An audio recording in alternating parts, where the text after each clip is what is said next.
ॐ पूर्णमदः पूर्णमिदं पूर्णात् पूर्णमुदच्यते पूर्णस्य पूर्णमादाय पूर्णमेवावशिष्यते। ॐ शान्ति शान्ति शान्तिः। शङ्करं शङ्कराचार्यं केशवं वादरायणं सूत्रभाष्यकृतौ वन्दे भगवन्तौ पुनः पुनः।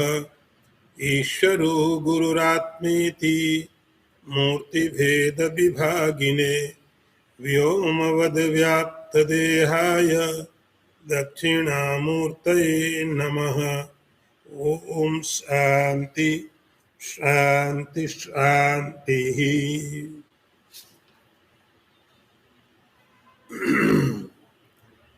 बुद्धिर्विनष्टा गलिता प्रवृत्ति ब्रह्मात्मनो एकतयाधिगत्य इदं न जाने अपि अनिदं न जाने किंबा कियद्वा सुखमस्त्यपारम।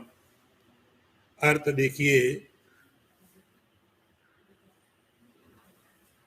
ब्रह्म और आत्मा की एकता का ज्ञान होने पर मेरी बुद्धि तो एकदम समाप्त हो गई है, विषयों में मेरी प्रवृत्ति दूर हो गई है।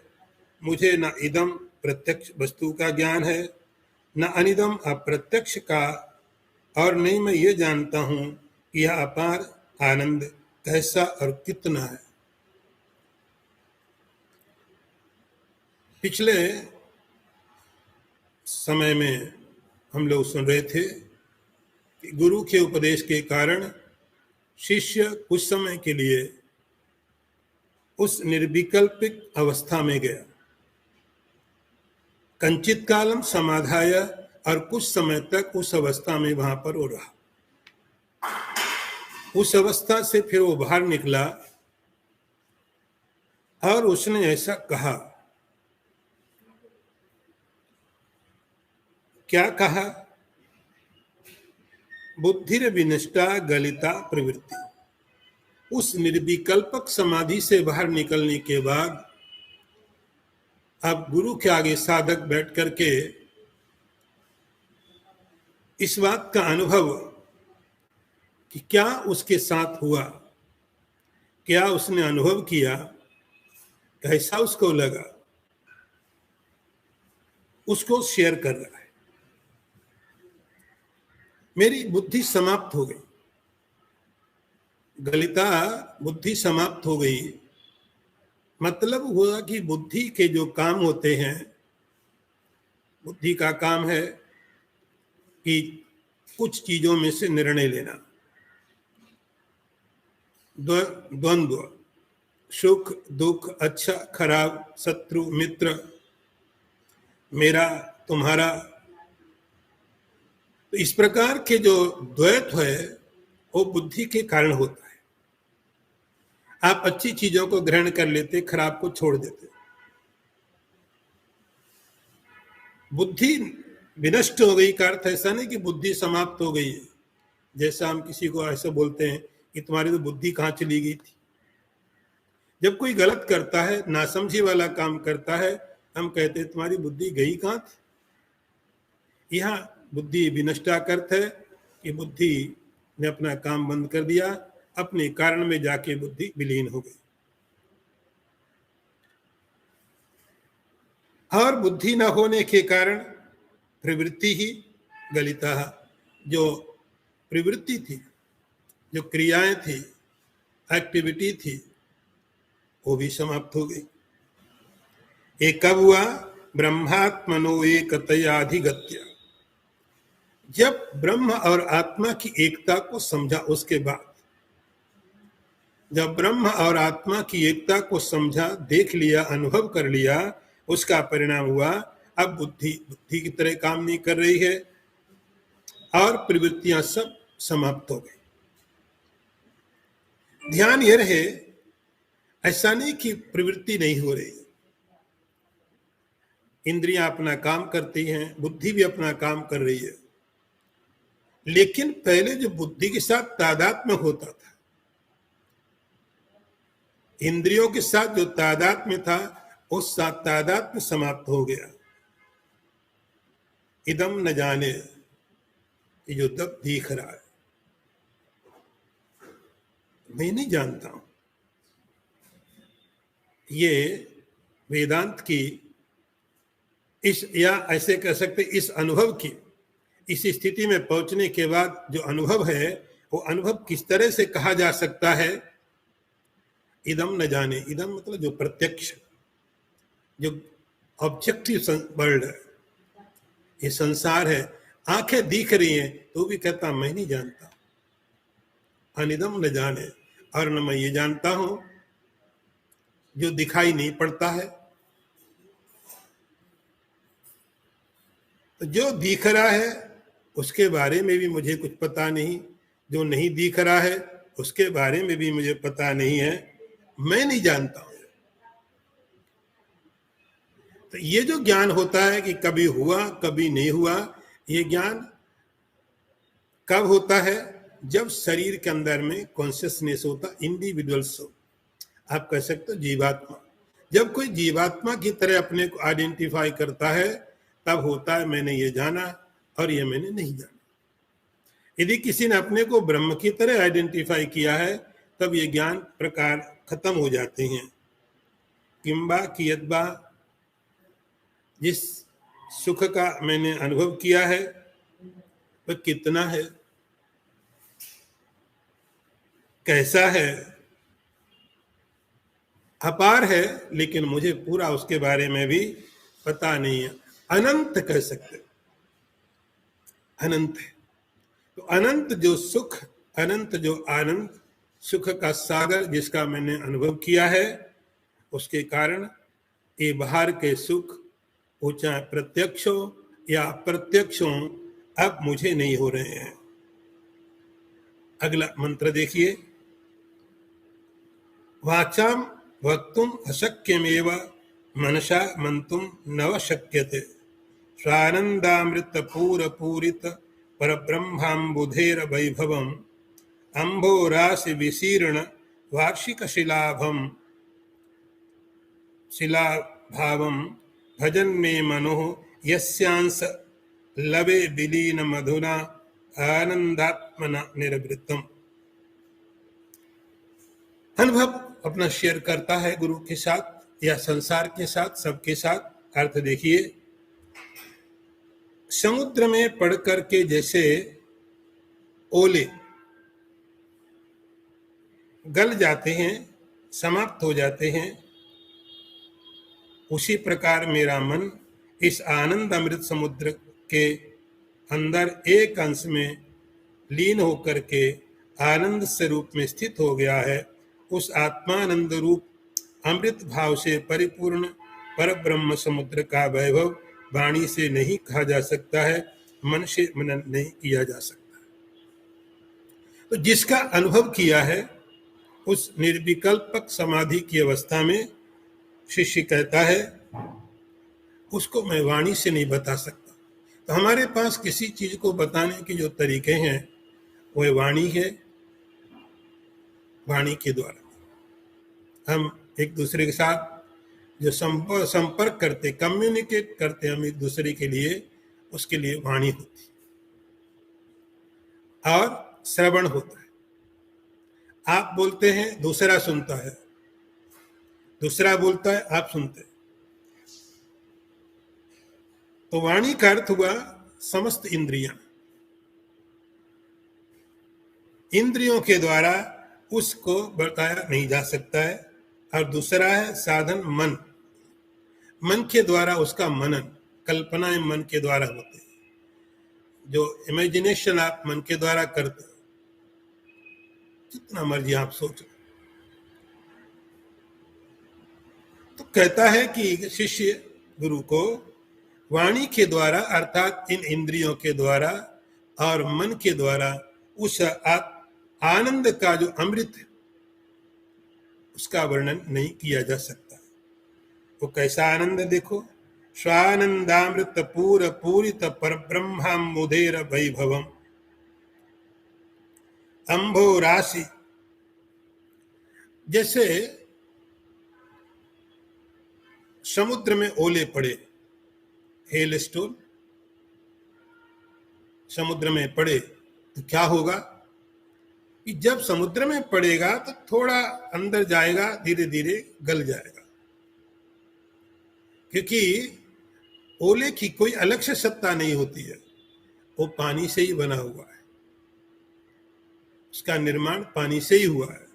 तो जब पानी का जो सागर है उसमें पड़ेगा तो थोड़े समय वो रहता है, उसके बाद वो समाप्त हो जाता है।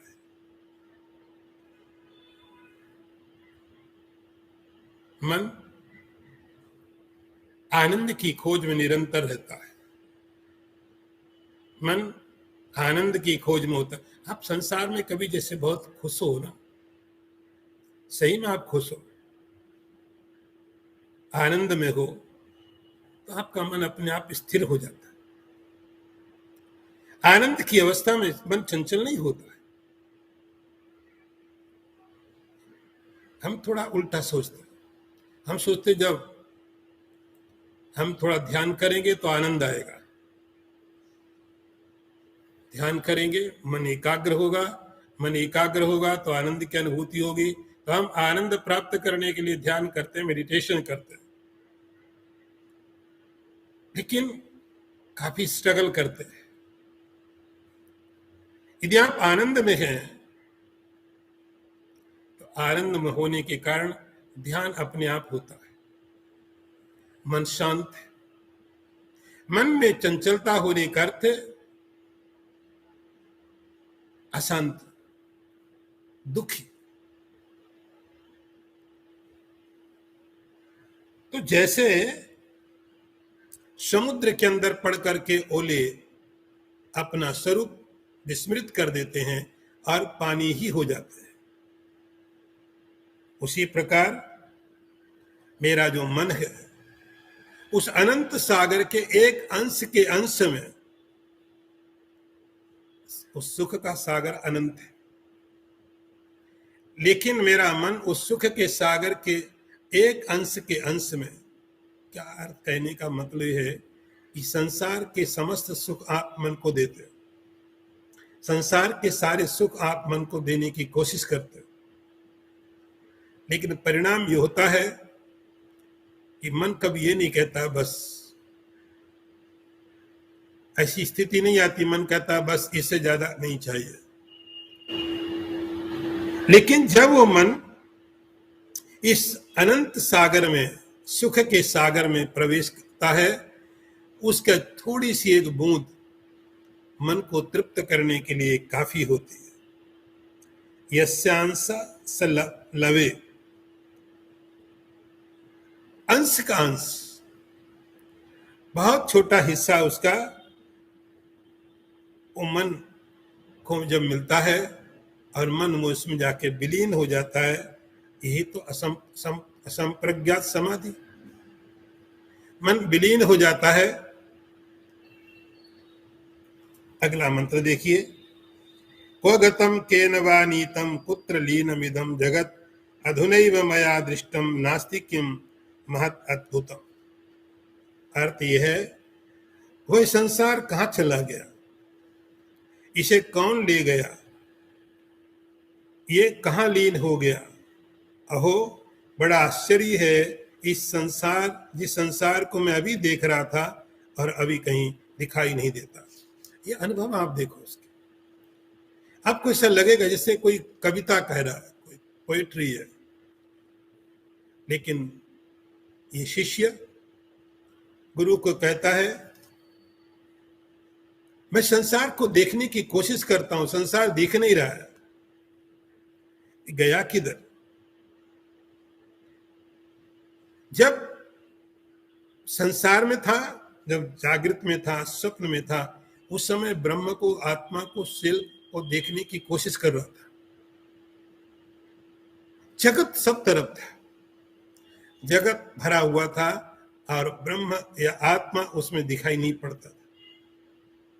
अब उल्टा हो गया, अब संसार नहीं दिख रहा है। अब आप ध्यान रखना, ये निर्विकल्प समाधि से बाहर आया है। जब बता रहा उस समय असंप्रज्ञात समाधि से बाहर आया है, लेकिन अभी भी संसार अब इसको प्रभावित नहीं कर पा रहा। संसार कहीं चला गया ऐसा लगता है, तो कहीं चला गया अर्थ ऐसा नहीं कि सब वहां पर जो फर्नीचर था, जो कुर्सी थी, जो बिल्डिंग थी, पेड़ पौधे सब खत्म हो गए, वो सब वैसे ही है, लेकिन इसका विजन बदल गया, इसकी दृष्टि बदल गई। दृष्टिम ब्रह्ममयम कृत्वा पश्येत ब्रह्ममयम जगत, इसका जो विजन है, इसकी जो दृष्टि है, अब वो संसार में नहीं रही, ब्रह्ममय हो गई। जहां भी दृष्टि जाएगी, आंख जरूर जाएगी, आंख वहां पर एक ऑब्जेक्ट देखेगी, लेकिन साथ में वो जो विजन है ब्रह्म का, वो जाकर के तुरंत उसको बदल देता है, ये ब्रह्म है।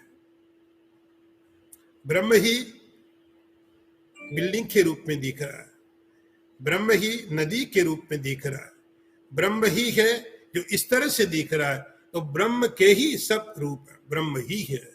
जगत बचा किधर?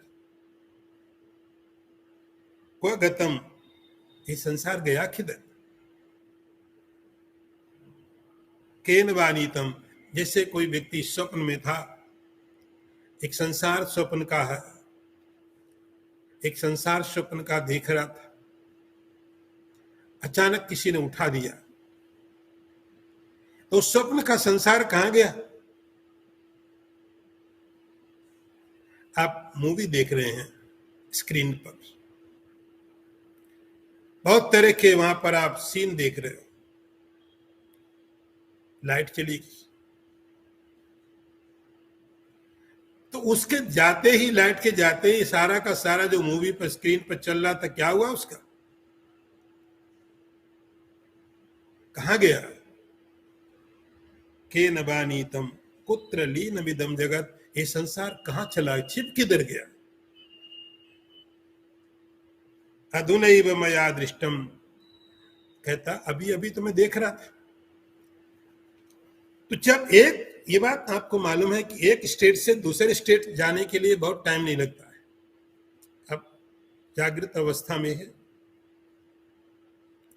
जागृत अवस्था से स्वप्न अवस्था में जाने के लिए आपको दिन महीने नहीं लगते,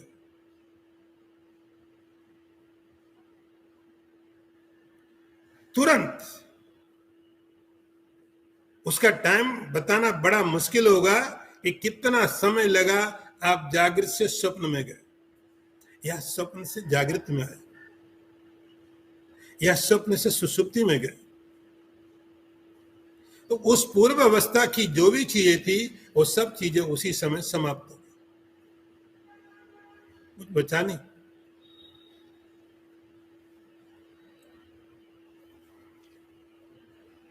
जब ये उस असंप्रज्ञात समाधि में गया, तो जागृत में जो दिख रहा था, स्वप्न में जो दिख रहा था, सब का सब ब्रह्ममय हो गया। महत अद्भुतम, बोलता है बहुत आश्चर्य। आश्चर्य इसलिए है, अभी तो दिख रहा था, सब कुछ यही था, अब नहीं है। क्यों नहीं है? दृष्टि बदल गई। अगला मंत्र देखिए, किम हेयम किम उपादेयम किम अन्यत किम विलक्षणम अखंडानंद पीयूष पूर्णे ब्रह्म महार्णवे। अर्थ यह है, इस अखंड आनंदामृत पूर्ण ब्रह्म समुद्र में कौन वस्तु त्याज्य है और कौन ग्राह्य है, कौन सामान्य है, कौन विलक्षण है। अपना अनुभव शेयर कर रहा है गुरु के साथ, संसार के साथ, सबके साथ। जिस स्वरूप का मैंने दर्शन किया, जिस स्वरूप को मैंने देखा है, उसकी स्थिति क्या है? किम हेयम किम उपादेयम। जब आप पीछे ब्रह्म का वर्णन सुन रहे थे, ब्रह्म के लक्षण सुन रहे थे, तो आपने ये भी सुना था कि वहां कुछ है और उपादेय नहीं है। कुछ है जिसको छोड़ा जा सके, उपादेय जो आपके काम का है, आप मार्केट से कुछ चीज लेके आते हैं, फ्रूट्स लाए, पेमेंट आपने सबका किया, लेकिन मार्केट से आने के बाद आप उस फ्रूट को छीलते, उसका कुछ पार्ट है जो आपके काम का नहीं है, उसको आप फेंक देते, जो काम का है उसको रख लिया। हे और उपादेय, आपके लिए उपयोगी और अनुपयोगी, ये चीजें कब विचार की जा सकती हैं? जब आपके पास कोई ऐसा विकल्प हो, आपके पास विकल्प है, आप छोड़ भी सकते हो, पकड़ भी सकते हो, तब ये विकल्प आपके पास है, आप छोड़ भी सकते हो और ले भी सकते हो। लेकिन आपके पास, किसी के पास में भी अपने आप को न छोड़ने का कोई विकल्प है, न पकड़ने का विकल्प। आप अपने आप को न छोड़ सकते हो, न पकड़ सकते हो।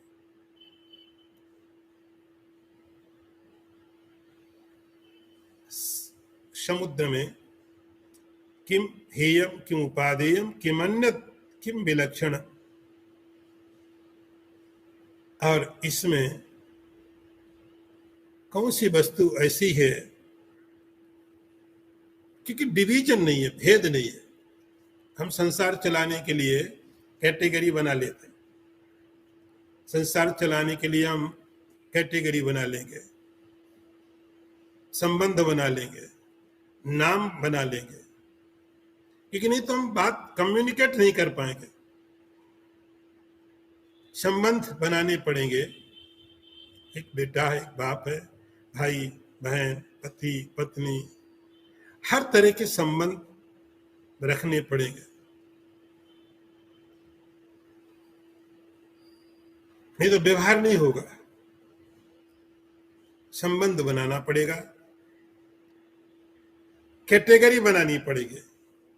इस व्यक्ति का इतना सम्मान, इसका इतना रिस्पेक्ट, इसके साथ ऐसा व्यवहार करना चाहिए, इसके साथ ऐसा व्यवहार, चोर है तो उसके लिए ऐसा होना चाहिए, यदि कोई सज्जन है उसके लिए ऐसा होना चाहिए।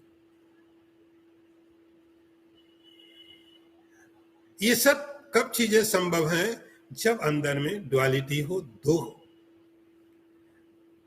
शिष्य कहता है, जैसे आप समझो समुद्र के अंदर मछली जन्म लेती है, समुद्र के अंदर में मछली जन्म लेती है, बड़ी हुई, उसके दिमाग में बात भी नहीं आती कि समुद्र को पकड़ना है कि छोड़ना है। उसके दिमाग में विचार ही नहीं होता है कि समुद्र को पकड़ना है।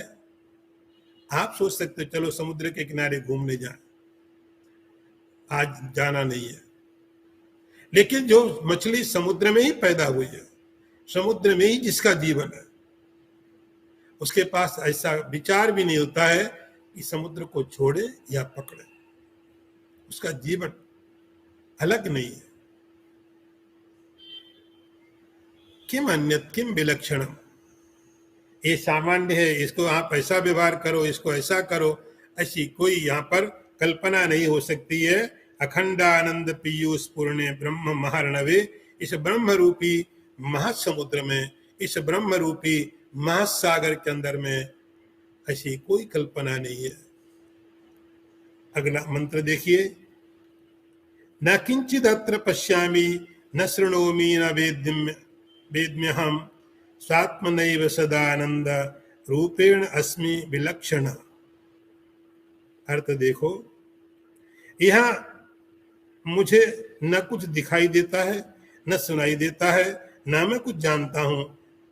मैं तो अपने नित्यानंद स्वरूप आत्मा में स्थित होकर अपनी पहली अवस्था से सर्वथा विलक्षण हो गया हूं। शिष्य के अनुभव देखो, ये अनुभव इसलिए शेयर किए जाते हैं कि आप अपने आप के ये अनुभव देख सके। ये इसलिए अनुभव शेयर किए जाते हैं, ऐसा अनुभव ही होगा, जब भी होगा उस अल्टीमेट शिखर में आप पहुंचेंगे। अनुभव, रास्ता में आप कैसे कैसे गए अलग बात है, लेकिन जब पीक पे जाते हैं, आप लक्ष्य में पहुंचते हैं, तो अनुभव ऐसे ही है। न किंचित अत्र पश्यामि। झूठ नहीं बोल रहा, कोई कल्पना नहीं कर रहा है, कोई लिटरेचर नहीं बता रहा, स्टोरी नहीं, मैं कुछ नहीं देखता, कुछ है नहीं अलग मुझसे, मुझसे कुछ अलग है नहीं, तो मैं देखूं कैसे। न कश्चित पश्याम शृणोमि, मैं कुछ सुनता भी नहीं हूं। मैंने आपको पहले ही बताया, आंखें देख रही हैं अभी भी, कान अभी भी सुन रहे हैं, मन अभी भी विचार करता, बुद्धि अभी भी ठीक से काम कर रही है, लेकिन मैं नहीं देख रहा, मैं नहीं देख रहा हूं। न किंचित अत्र पश्यामि, मैं यहां कुछ भी नहीं देखता, आंखें देख रही। मैं नहीं सुनता हूं, श्रवण पड़ता है, कान सुन रहे हैं, मैं कान के साथ तादात्म्य में नहीं हूं। एक प्राकृतिक प्रक्रिया चल रही है जिसका मेरे साथ कोई संबंध नहीं, मेरा प्रेजेंस है, मेरी उपस्थिति है, वो मेरे लिए नहीं है, बस एक प्रक्रिया है। आंखें हैं, सामने में कोई ऑब्जेक्ट आएगा, आंखें रिपोर्ट करेंगे। कान है, कान के आगे कोई शब्द आएगा, कान ग्रहण करेंगे। जैसे शीशा, शीशे का एक काम है, उसके सामने कोई भी चीज जाएगी रिफ्लेक्ट कर देगा, उसके लिए कुछ करने की जरूरत नहीं पड़ती, वहां पर प्रतिबिंब पड़ेगा। ऐसे ही इंद्रियां भी प्राकृतिक रूप से इनका काम है, आंख के आगे कोई भी चीज आएगी, आंख बता देगी, रिफ्लेक्ट कर देगी। कान में कोई शब्द आएगा, कान बता देंगे। बुद्धि में कोई विचार आएगा, बुद्धि विचार करेगी। ये प्राकृतिक प्रक्रिया है, ये शरीर के साथ चलने वाली चीजें हैं, मेरे साथ इनका कोई लेना देना नहीं है। स्वात्मनैव सदानंद रूपेण अस्मि विलक्षण। वो कहता विलक्षण बात क्या हुई? विलक्षण का अर्थ होता है कि जो चीज हटके हो। अभी तक सब चीजें वैसी चलती थी, रोज सवेरा एक जैसे ही होता था। शंकराचार्य जी ने लिखा, पुनरपि जननम पुनरपि मरणम पुनरपि जननी ठरे शयनम। क्या बदला? सवेरा वैसे ही होता है, रूटीन वैसे ही चलता है, शाम वैसी होती है, रात वैसी होती है, क्रोध वैसे ही होता है, शांति वैसी होती है। Nothing changed. क्या हुआ? कोई परिवर्तन, कुछ विलक्षणता कभी भी नहीं हुई। शरीर बदल गए, जगह बदल गई, बहुत ये सब चीजें बदलती रही, लेकिन बाकी चीजें सब कॉमन चलती रही। वैसे ही भूख लगती है, वैसे ही प्यास लगती है, वैसे ही क्रोध आता है, वैसे ही लोभ आता है, वैसे ही राग होता है, कुछ भी बदला नहीं। न मुझ में बदला, न सामने पदार्थों में बदला। लेकिन जब मैं इस स्वात्मा रूप से स्थित हुआ, स्वात्मनैव सदानंद रूपेण, गुरु को कहता है अब कुछ विलक्षणता है, अब विलक्षणता है, अब कुछ डेवलपमेंट कह सकते। अभी तक कुछ नहीं था, सब चीजें रिपीट होती थी। हर एक एक्टिविटी थोड़ी आगे पीछे करके सबके साथ समान रूप से चलती थी। क्या बदला? अब बदला जाके जब मैं इस आत्म स्वरूप से स्थित हो गया, अब विलक्षण हो गया। अब मेरा कोई लक्षण नहीं है, अब मेरी कोई डेफिनेशन नहीं है। पहले सब चीजें प्रिडिक्टेबल थी। मनुष्य का शरीर है तो ये होने वाला है, पशु का शरीर है तो ये रूटीन फॉलो की जाएगी, पक्षी का शरीर है तो ऐसे रहेगा, पेड़ पौधे हैं उनके साथ अपना रूटीन है। तो सब चीजें एक रूटीन में चलती, प्राकृतिक रूप से, कुछ भी चेंज नहीं है। अब कुछ चीजें विलक्षण हो गई। अब सदानंद रूपेण अस्मि, अब विलक्षण हो गया, एकदम अलग हो गया। इस प्रकार से शिष्य गुरु को अपना अनुभव बता रहे, अपना जो एक्सपीरियंस है, जो उस अवस्था में किया, आने के बाद उसको शेयर कर रहे हैं। और आगे देखिए मंत्र, नमो नमस्ते गुरवे महात्मने विमुक्त संगाय सदुत्तमाय नित्याद्वयानंद रसस्य रूपिणे भूमने सदा पार दयाम्बु धामने। एक और मंत्र इसके साथ, वो भी साथ में ले लेते हैं। यत् कटाक्ष शशिशांद्र चंद्रिकापात धूत भवताप तापद श्रमः प्राप्तावान अहम अखंड वैभवानंद आत्मपदम अक्षयम क्षणात्। दोनों मंत्र इकट्ठे लेंगे, अर्थ पहले देख लीजिए। जिनके कृपा कटाक्ष रूप चंद्रमा की स्निग्ध चंद्रिका के संसर्ग से संसार तापजन्य श्रम के दूर हो जाने से मैंने क्षण भर में अखंड ऐश्वर्य आनंद में अक्षय आत्मपद प्राप्त किया है, उन संग्रहित संत शिरोमणि नित्य अद्वितीय आनंद स्वरूप अति महान और निरंतर नित्य अपार दया सागर महात्मा गुरुदेव को बार बार नमस्कार। शास्त्रों में एक बात कही गई है कि जब शिष्य इस हाइट में पहुंचा, इस स्थिति में पहुंचा जहां उसके लिए संसार की कोई सत्ता नहीं बची, कोई डुअलिटी नहीं बची, कोई द्वैत नहीं बचा हुआ है, उसके बाद में भी वह शिष्य अब गुरु की प्रार्थना करता है, गुरु की प्रार्थना करता है, जिससे आप रात को बहुत गहरी नींद में सोए, उस गहरी नींद में जाने के बाद सब चीजें विस्मृत हो गई, सब भूल गए, और जैसे सवेरे आप उठे बहुत गहरी नींद से और तुरंत उठे, ऐसा नहीं कि नींद खुल गई फिर दूसरी करवट से सो गए, फिर अलग से सो गए, फिर सो गए, नहीं, जैसे ही नींद पहली खुली और आप उठ गए। मुझे याद है पहले मैं काफी ट्रेवल करता था इंडिया में भी, तो कई बार बहुत छोटे छोटे प्रोग्राम 4 दिन 5 दिन के होते थे, कभी इस सिटी में कभी उस टाउन में, काफी ट्रेवल करता था। तो कई बार वो सब होते होते रात को 11 बज गया, इतने थक जाते थे, इतने थक गए, ऐसी नींद आई और सवेरे उठे,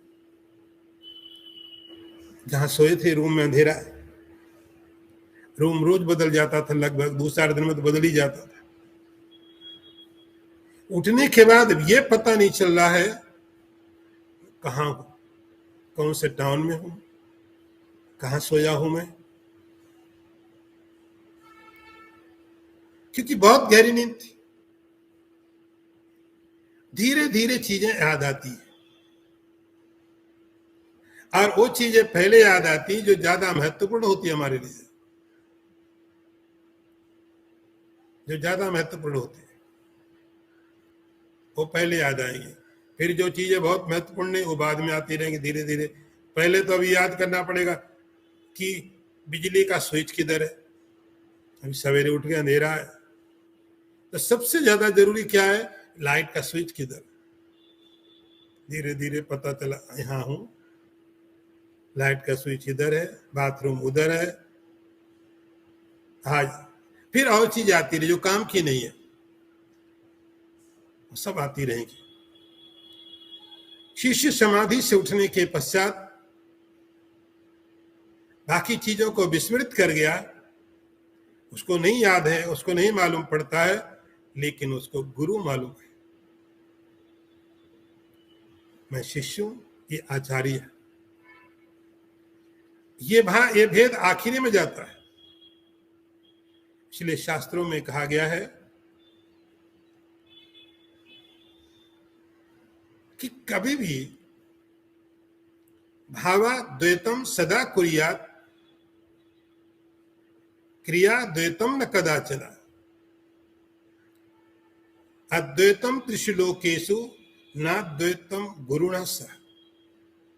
शास्त्र ऐसा आदेश देता है कि साधक को अद्वैत पर विचार करना चाहिए, अद्वैत को जीना चाहिए, लेकिन कहां पर? विचार के साथ। अद्वैत किसका करना चाहिए? आत्मा का। आत्मा का अद्वैत करो, आत्मा एक है। तो यदि आप विचार आत्मा का करते हो तो सब जगह एक आत्मा है, लेकिन क्रिया का अद्वैत नहीं होता है, शरीर के स्तर में अद्वैत नहीं होता है, शरीर सबका अलग अलग है। तो आपके मन में बहुत बार सवाल आता है, किसी ने थप्पड़ मारा तो हम क्या करें? तुम मारो। ये क्रिया है, अद्वैत नहीं है। आपको कैसे रिएक्शन करना वो आप देखो, इसका अद्वैत से कोई लेना देना नहीं है। शास्त्र बोलता है भावाद्वैतम सदा कुर्या, हमेशा ही अद्वैत को भाव में, विचार में, आत्मा के स्तर पर सोचना चाहिए, समझना चाहिए, शरीर के स्तर में नहीं। शरीर तो अलग अलग है, शरीर में कभी अद्वैत नहीं होता, शरीर में द्वैत होता है। तो किस शरीर के साथ कैसे व्यवहार करना है, ये आपको अलग अलग व्यवहार करना चाहिए। और आगे कहा अद्वैतम त्रिषु लोकेषु, तीनों लोकों में, अर्थात जितना भी संसार आप जानते हो सब जगह अद्वैत की भावना करो, मुझसे अलग कुछ नहीं है, सब मेरा स्वरूप है, मुझसे अलग कुछ नहीं, आप करो। लेकिन स्पष्ट लिखा है नाद्वैतम गुरुणा सह, कभी भी थोड़ा भी यदि द्वैत का संस्कार है तो गुरु के साथ अद्वैत नहीं करना चाहिए। नाद्वैतम गुरुणा सह, थोड़ा भी यदि जरा भी मन में द्वैत है तो गुरु के साथ अद्वैत नहीं होता है। गुरु का स्थान फिर उसी प्रकार हमेशा आदर पूर्वक रहता है, वहां अद्वैत नहीं करना चाहिए। वह यदि द्वैत पूरी तरह चला गया तो शंकराचार्य जी ने लिखा आखिरी में गुरु न शिष्य, आखिरी है, अब चीजें खत्म हो गई। लेकिन यदि मन के अंदर, विचार के अंदर में थोड़ा भी, जरा भी द्वैत है तो गुरु शिष्य के बीच का द्वैत रहना चाहिए। इसीलिए शिष्य गुरु की प्रार्थना करता है नमो नमस्ते गुरवे महात्मने। संसार नहीं उसके लिए, लेकिन गुरु है, उसने रास्ता दिखाया है, उसने यहां तक पहुंचाया है, उसके लिए कृतज्ञता है, उसके लिए प्रार्थना करता है नमो नमस्ते। हे गुरुदेव, हम आपको बार बार नमस्कार करते हैं, नमो नमस्ते, दो बार मतलब हमेशा नमो नमस्ते। हे गुरुदेव, मैं आपको नमस्कार करता हूं, आप विमुक्त संग हो, आपके अंदर कोई संग आसक्ति नहीं है, आपके लिए कोई दूसरा है ही नहीं जिसके लिए आप संग करें। सदुत्तमाय, आप जो लोग आत्मवेत्ता लोग हैं, जो लोग तत्व ज्ञानी हैं, अध्यात्म में लोगों को लगाने की कोशिश करते हैं, उनमें आप श्रेष्ठ हो। नित्यानंद रस, नित्याद्वय आनंद रस स्वरूपिणे, आप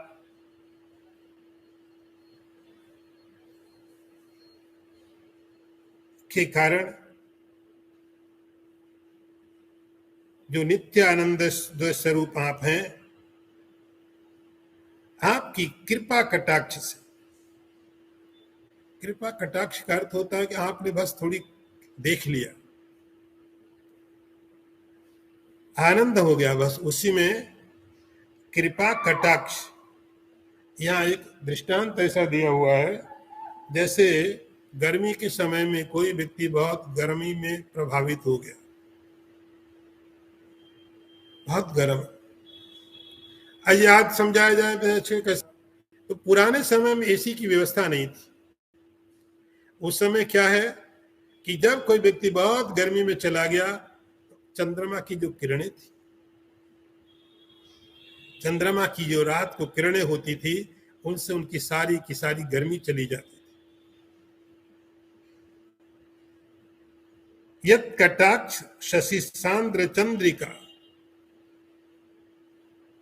चंद्रिका जो सूरज चंद्रमा की जो किरणें हैं, उन किरणों के कारण उसको जो गर्मी थी उसकी वो समाप्त हो गई।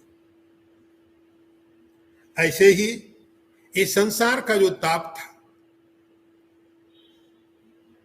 संसार का जो ताप था, भवतापज श्रमा, संसार का जो ताप था, संसार के जो कष्ट थे, जो परेशानियां थी, जिनका कोई उपाय नहीं था, न मेरे पास न और किसी के पास, उनके कारण मैं बहुत थका था, बहुत दुखी था। लेकिन आपने एक क्षण में कृपा करके मुझे अखंड वैभव की प्राप्ति करा दी। आपने कृपा करके अखंड वैभव, ऐसा वैभव, ऐसी क्या संपत्ति दे दी। तो गुरु ने क्या संपत्ति दे दी। अभी तक इतने जन्मों में हमने पता नहीं कितने प्रकार की संपत्तियों पर कब्जा किया, कितने प्रकार की संपत्ति वैभव हमारे पास आए और चले गए। लेकिन गुरु ने जिस संपत्ति को दिया वो और कोई संपत्ति नहीं, तुम्हारा अपना स्वरूप, जो कभी अलग नहीं हो सकता है। और प्रकार की संपत्तियां आई चली गई। जब आई थी थोड़ा अच्छा बहुत लगा, जब चाहिए तो और दुखी ज्यादा हो गए। तो उनके आने पर जितना सुख था, उनके जाने में उतना ही दुख हुआ। लेकिन गुरु जो संपत्ति को दे रहे हैं, प्राप्तवान आम अखंड वैभवम, जो अखंड वैभव, अनंत वैभव जो मैं प्राप्त कर रहा हूं आपकी कृपा से, आपको बार बार नमस्कार है। तो गुरु के प्रति उस शिष्य की एक कृतज्ञता है। गुरु के प्रति उस स्थिति में जाने के पश्चात में भी, अभी आप देखते हो शंकराचार्य जी जब भी कोई ग्रंथ लिखते हैं, आप विवेक चूड़ामणि में पढ़ते हो, गुरु का सम्मान। शंकराचार्य जी इसी बात को तो बताने की कोशिश करते हैं, सर्व वेदांत सिद्धांत। तो जो गुरु है उसके प्रति शिष्य के मन में आदर, उस आत्मज्ञान को प्राप्त करने के पश्चात कम नहीं होता, और बढ़ जाता है, और सम्मान बढ़ जाता है। तो गुरु की उसने वंदना की। अब अपना स्वरूप बता रहा है। अभी तक आपने सुना, पहले संसार के बारे में बता रहा था, उसका अनुभव संसार को लेके कैसा, ये देखा, ना कुछ दिखाई पड़ता है, ना कुछ सुनाई पड़ता है, पता नहीं कहां चला गया। अभी तक पहले जो सुना वो सुना संसार के बारे में, उसके क्या विचार है, संसार के बारे में क्या विचार है। तो संसार कहीं बचा नहीं, खत्म हो गया। न किंचित अत्र पश्यामि, कुछ भी नहीं बचा देखने के लिए।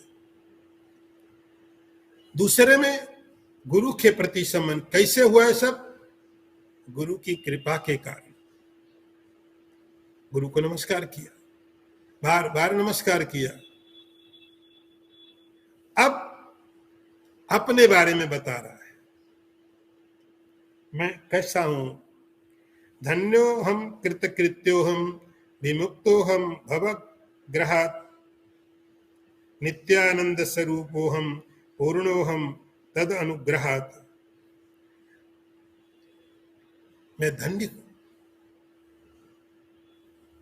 धन्य शब्द को थोड़ा आप संस्कृत में देखें, यहाँ जो चीजें आप यहाँ से पढ़ेंगे वे सब चीजें आपको पढ़ने को मिलेंगी जो आपने ब्रह्म के बारे में सुना है। आपने पहले ब्रह्म के बारे में पढ़ा, ब्रह्म का लक्षण क्या है, इसको आपने विवेक चूड़ामणि बहुत बार बहुत बहुत तरीके से बताया गया। और जब उस ब्रह्म के साथ में इसका तादात्म्य हो गया साधक का, तब अब अनुभव कैसा, अभी अनुभव कैसा होता था, मैं जन्मने वाला हूं, क्योंकि तादात्म्य शरीर के साथ था। मेरा बर्थडे ये लिख लो, ये तो बर्थडे लिख लो तो आगे का डे भी लिखना ही पड़ेगा। तो शरीर के साथ तादात्म्य होने के कारण अभी तक जो चीजें हो रही थी, हम अपना परिचय शरीर के साथ मिला करके देते थे। अब गुरु की कृपा के कारण जो उसका अनुभव है बहुत अलग है। मैं धन्य हूं। संस्कृत में धन्य शब्द का अर्थ होता है, आप अंग्रेजी में ट्रांसलेशन करते हो ब्लेस्ड, लेकिन संस्कृत का शब्द कहता है जिसके पास में धन होता है उसको धन्य बोलते हैं। धन, प्रॉपर्टी, मनी, हर तरह की। क्यों चाहिए संपत्ति? आपको सिक्योरिटी मिलती है, आपको सिक्योरिटी फील होती है। मेरे पास जो हर तरह की संपत्ति है, तो जितने भी संपत्ति है वो सब आपके पास है, आपको इसलिए इकट्ठी करने की इच्छा होती है, आपको सिक्योरिटी फील होती है। आदमी हमेशा ही गरीब रहता है, धनवान नहीं होता, कि जितना धन इकट्ठा हुआ उससे और ज्यादा चाहिए, गरीबी और बढ़ गई। तो धन इकट्ठा करते करते और जब आदमी मर जाता है हम बोलते निधन हो गया। निधन भी करते होता है, धन नहीं था, गरीब था, सारा जीवन जोड़ा, लेकिन क्या निधन बिना धन के? बीच में लगा कि धन इकट्ठा हुआ है, वो धन कोई इकट्ठा नहीं हुआ था। धन्य का अर्थ होता है ऐसा धन मेरे पास है जो मेरे पास हमेशा है। मैं धन्य हो गया, कृतकृत्य हो गया। ये शब्द आपने सुने बहुत बार। जो मुझे करना था मैं कर चुका हूं, जो मेरा उद्देश्य था वो हो गया पूरा। भवग्रहात् विमुक्तो अहम, और संसार रूपी जो मगर है उससे मैं छूट गया। अभी तक यही घूम रहा था। नित्यानंद स्वरूपोहम पूर्णोहम तद अनुग्रहात्।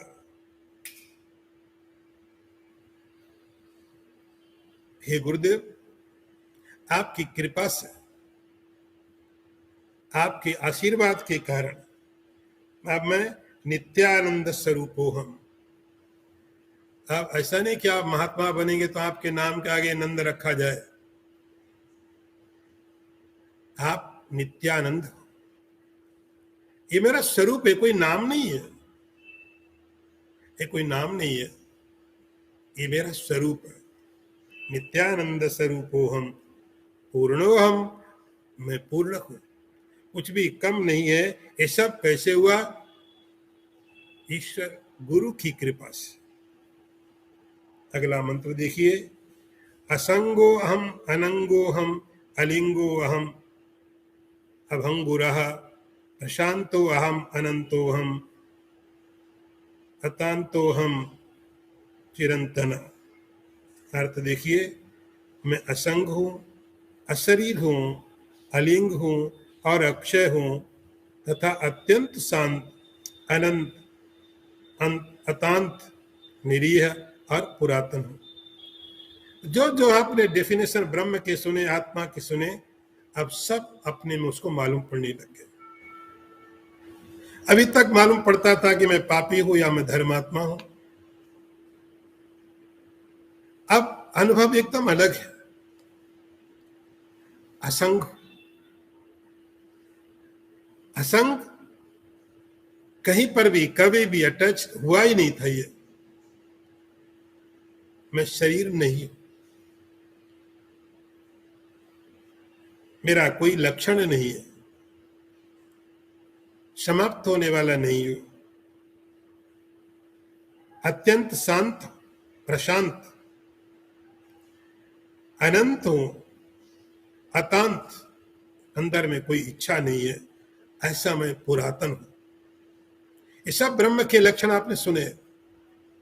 अब जो इसीलिए वेदांत कहता है कि अंतिम जो स्थिति होती है वही होती है कि जब ब्रह्म और शरीर, आत्मा की इस इंडिविजुअल सोल की एकता का अनुभव हो, तब ऐसा अनुभव होगा कि जो लक्षण ब्रह्म के हैं वो लक्षण मेरे भी। समुद्र के अंदर से पानी का एक ड्रॉप लिया, सारे समुद्र की जो क्वालिटी है इस ड्रॉप में भी वही सब क्वालिटी है,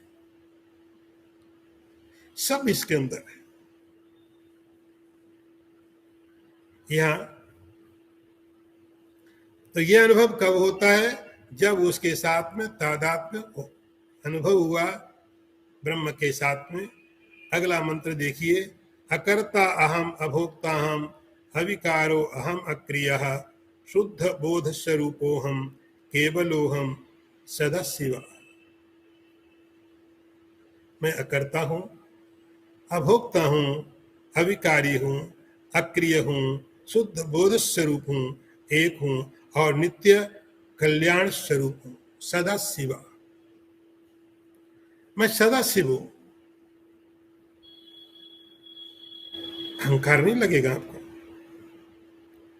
कोई व्यक्ति बोलता मैं भगवान, जब यही बात रावण कहता था तो पाप होता था, अहंकार होता था। जब ये बात कोई राक्षस कहता था ईश्वर मैं ही हूं, अहंकार था। ये बात ऐसे कही नहीं जा सकती है, पाप है। जो व्यक्ति शरीर के साथ माध्यस्थ है, आइडेंटिफाइड विद बॉडी है, और वेद ये कहता है कि मैं ईश्वर हूं, वो पाप कर रहा है। लेकिन जब भगवान कृष्ण गीता में कहते हैं आदित्य नाम अहम विष्णु, मैं विष्णु हूं, मैं शिव हूं, मैं इंद्र हूं, मैं राम हूं, तो अहंकार नहीं है, वो वास्तविकता है। वही बात, शब्द वही है, भाव वही है, लेकिन कहने का जो तरीका है, कहने का जो लेवल है, वो बहुत फर्क डाल देता है। आप किस लेवल से बैठ के बात करते हैं। यदि कोई शरीर के साथ तादाद में करके इस तरह की बात बोलता है, वो पाप कर रहा है, अहंकारी है। रावण बोलता, एक राजा के बारे में कथा है, राजा बेन था, वैसा बोलता था, वो पापी था। लेकिन वही बात जब भगवान कृष्ण गीता में बोलते हैं, सत्य बोल रहे हैं,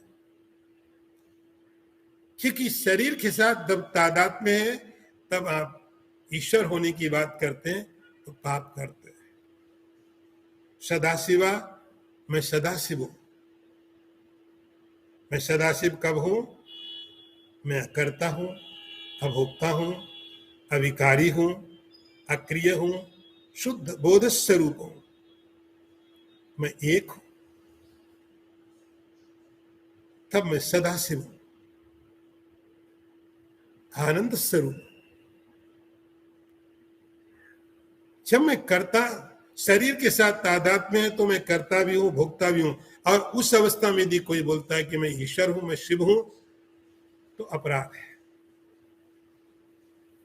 लेकिन जब इस लिमिट से बाहर निकल करके मैं करता नहीं हूं, भोगता नहीं, अविकारी नहीं, ये सब लक्षण किसके हैं? ये सब लक्षण ब्रह्म के हैं, शुद्ध चैतन्य के हैं।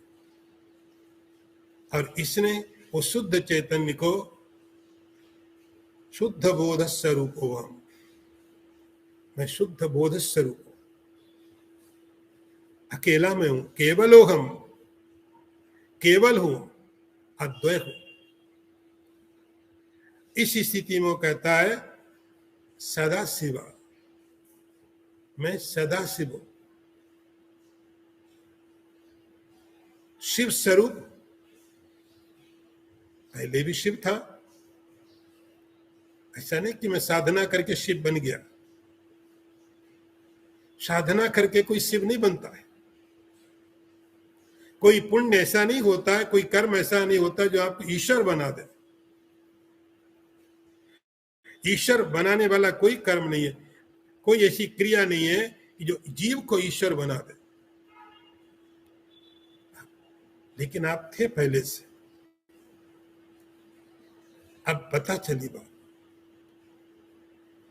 केवलो हम सदा शिवा, वो शिष्य कहता है ये मेरा अनुभव है, ये मेरी घोषणा है कि मैं सदा शिव हूं, मैं हमेशा ही आनंद स्वरूप हूं। ओम पूर्णमदः पूर्णमिदं पूर्णात् पूर्णमुदच्यते पूर्णस्य पूर्णमादाय पूर्णमेवावशिष्यते। ओम शांति शांति शांति। शंकरं शंकराचार्यं केशवं वादरायणं सूत्रभाष्यकृतौ वन्दे भगवन्तौ पुनः पुनः। ईश्वरो गुरुरात्मेति मूर्तिभेदविभागिने व्योमवद्व्याप्तदेहाय दक्षिणामूर्तये नमः। ओम शांति शांति शांति।